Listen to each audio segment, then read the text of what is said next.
in this lecture, we will look at how we can represent translation by in matrix form.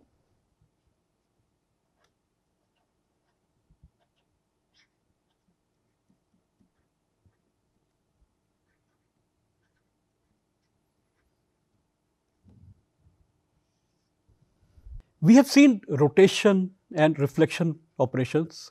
One particular property that rotation and reflection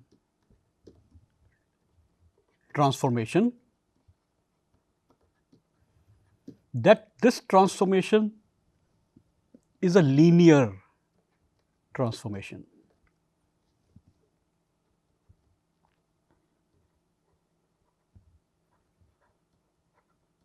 What does this mean? Suppose I have any transformation T, and let us say I operate on a vector.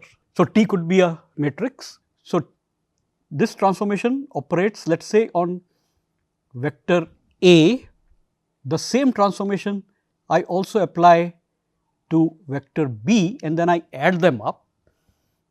Then if it is linear transformation, it should be a transform of the sum of the two vectors as well. A second property, suppose I multiply the vector by some scalar quantity, let us say C, then the transform of this product is equal to C times the transformation of just the A vector. Now, let us look at translation.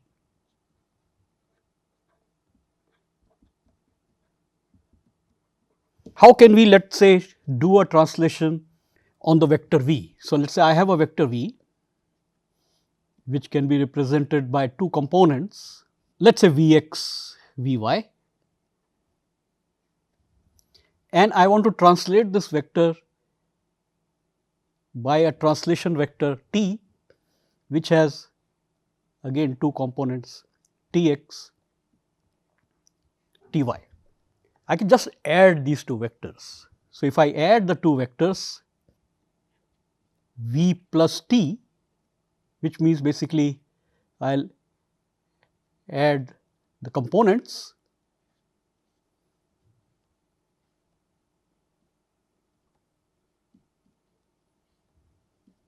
and the result is going to be Vx plus Tx, Vy plus Ty. But this is not a linear transform.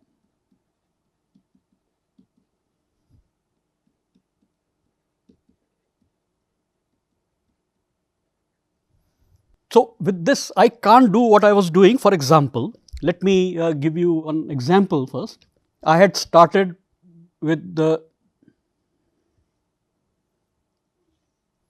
two perpendicular mirrors M1, M2, and I wanted to find out what is the, if I do the reflection sigma 1 followed by sigma 2, what would be the resulting symmetry operation. Now, all one had to do was take the reflection matrix for sigma 1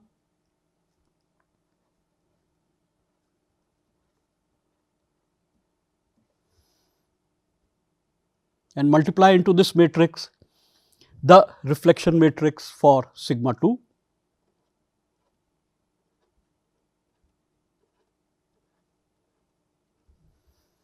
and the result that we get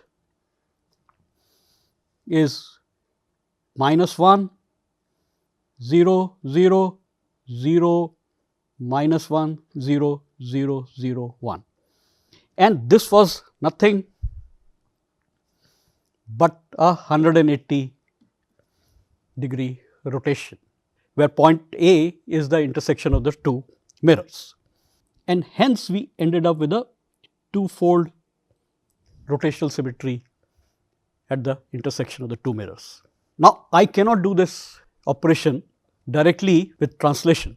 So, I need to do some modification so that I can also combine translation with other point symmetries to be able to just do this by matrix multiplication. So, what we do is we use what is called as homogeneous coordinates.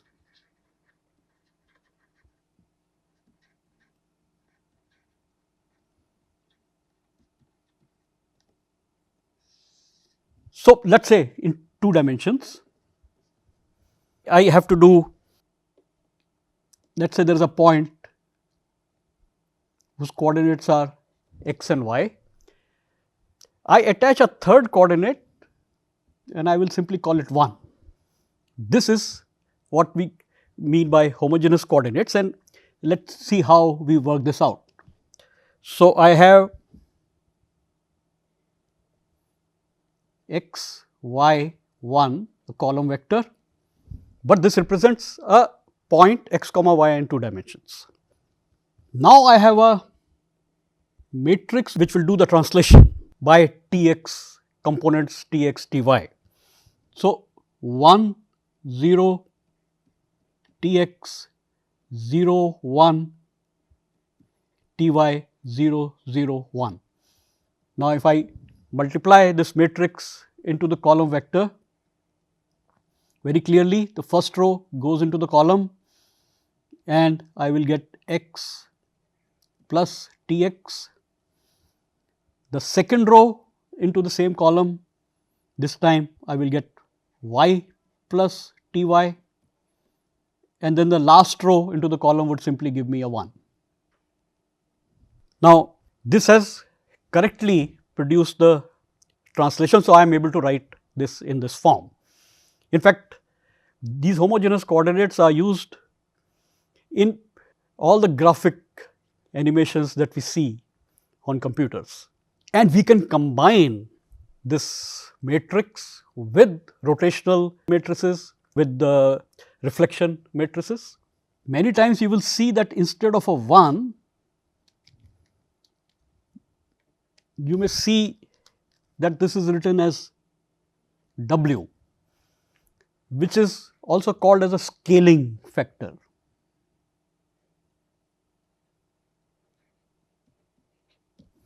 But we are not interested in the scaling factor. So, we will keep this as 1 only. Now, in 3 dimensions, our translation matrix will become 4 by 4, because now instead of 3 coordinates, I will have to have a 4 coordinates, the last one being a 1. So, in that case, my translation matrix would be 1, 0, 0, T x, 0, 1, 0, T y, 0, 0, 1, T z, 0, 0, 0, 1. This multiplies into the coordinates in 3D, x, y, z, and the last one being a 1, and this would simply give me x plus T x, y plus T y, z plus T z, and the last one is again 1. So, now in 3 dimensions, if I have to combine it with a rotation or reflection, I will have to convert those matrices also into 4 by 4. So, this is basically doing translation T through these components T x, T y, T z. Now, let us make use of this.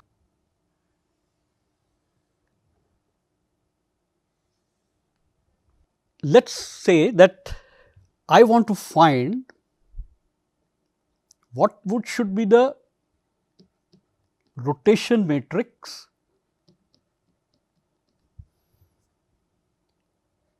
not at the origin, but at a location given by a comma b. I know what is the rotation matrix at the origin. So, the situation is like this.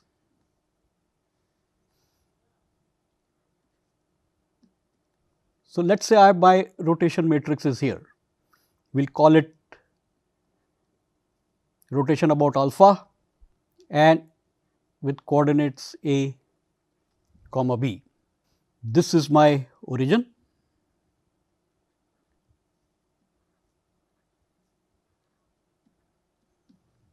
I know the rotation matrix at the origin. This we have seen so many times. Cos alpha minus sin alpha 0, sin alpha, cos alpha 0, 0, 0, 1. Now, how do I do this? So, what I do is I first translate the rotation at the coordinates a comma b to the origin. How do I do this? So, I use the translation operation with minus a comma minus b. So, this is my translation operation. So, it will be the translation matrix where these T x, T y would be minus a and minus b. Follow it up. Now that I am at the origin, I know what is the rotation matrix. So, I do the rotation at 0 comma 0, follow this up that I have to bring back the rotation point to the position a comma b, which means I do a reverse translation. So, plus a comma plus b. This will give me the rotation at the point a comma b. So, what we have to do is write down the a alpha a comma b equals, first I write down the matrix for the reverse translation T a comma b. So, it will be 1 0 a 0 1 b 0 0 1. Then I write down the rotation matrix at the origin, cos alpha minus sin alpha 0, sin alpha, cos alpha 0, 0, 0, 1. And now I write down the translation matrix for minus a comma minus b. So, it will be 1 0 minus a, 0 1 minus b, 0 0 1. The result of this would give me the matrix. You can do this multiplication yourself of these matrices. The result we will get would be cos alpha minus sin alpha a times 1 minus cos alpha plus b sin alpha. Second row would be sin alpha cos alpha minus a sin alpha plus b 1 minus cos alpha, and the last row would be 0 0 1. So, this becomes my translation matrix, or rather the rotation matrix A alpha at the point a comma b. Similarly, I can also find a reflection matrix as follows. So, suppose I have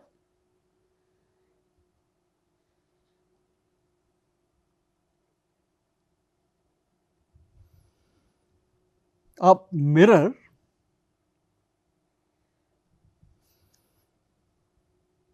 which is not going through the origin, but it is at a distance of a along the x axis.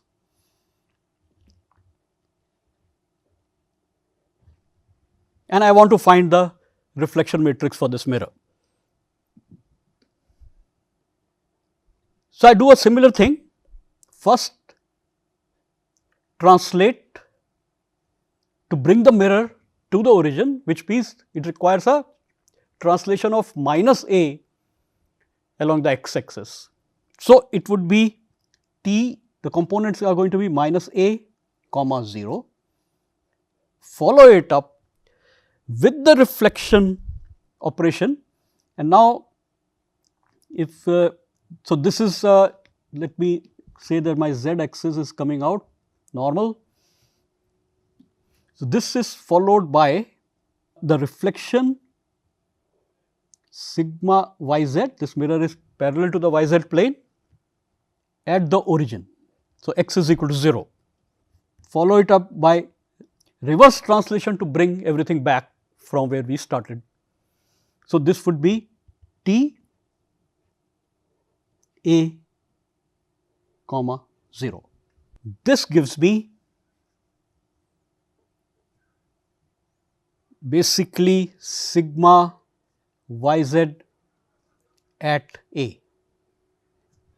Now, I will leave this matrix multiplications to you. You can figure out what the matrices are going to be now, the individual matrices, they are all given. The translation part you get it from this lecture, the reflection part you will get from the earlier lectures.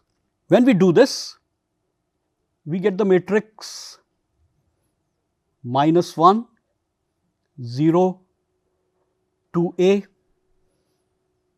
0, 1, 0, 0, 0, 1. So, let us say I take this reflection matrix,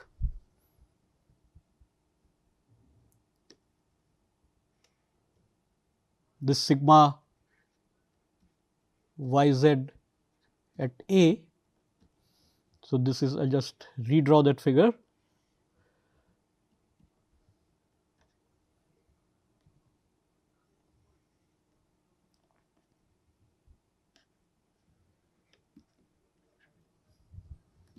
So, sigma yz a is bar 1 0 2a 0 1 0 0 0 1. So, I take this matrix and operate on a point x, y, and the third coordinate I have added just like in the case of the translation, because we do not really need to bother about the third. And this would give me minus x plus 2a, y and 1. Now, let us just quickly look at it graphically as well. So, suppose I have a point out here which is x comma y. Now, this is, so this the distance of the point from the mirror is clearly a minus x. So, this point will be reflected onto the other side by the same distance a minus x, and the point will move out here. This is also x. Now, what should be the coordinates of this point? So, this is point number 1. I want to find out what is the coordinate of this point. So, y coordinate is the same. For the x coordinate, I simply add up a minus x plus a minus x plus x. So, I am adding x plus a minus x plus a minus x, and this clearly gives me minus x plus 2a comma y. So, you can see that the graphic approach and the matrix approach gives us the same result. So, one last thing we can look at and then we will close this lecture.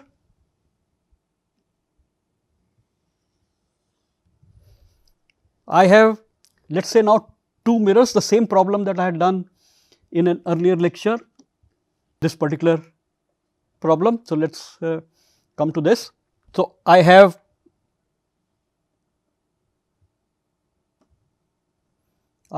two mirrors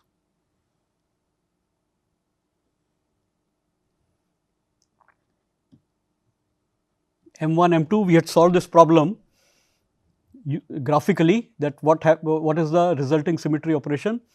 When I do the reflection operation sigma 1, follow it up with the reflection operation sigma 2. Now, we can just apply matrices for this. So, sigma 1 followed by sigma 2. So, let us write the matrix for sigma 2, which is a mirror at a location A on X. So, sigma 2 operation we have just seen, this is the matrix, we just use this -1, 0, 2A, 0, 1, 0, 0, 0, 1. And for sigma 1, the matrix is -1, 0, 0, 0, 1, 0, 0, 0, 1. This gives me the matrix 1, 0, 2A, 0, 1, 0, 0, 0, 1.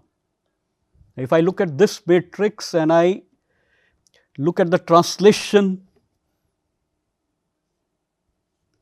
matrix here, if you compare the two, so my translation matrix, if I just write it here,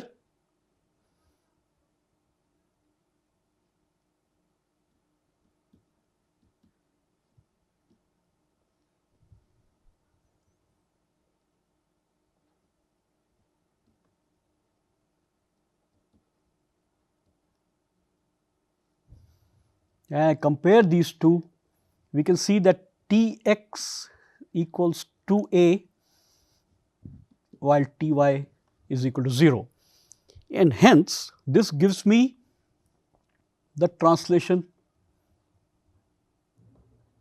2A comma 0. So, this was how we could combine two reflection operations by the use of matrices.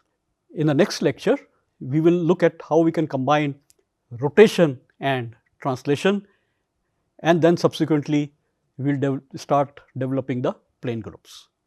Thank you.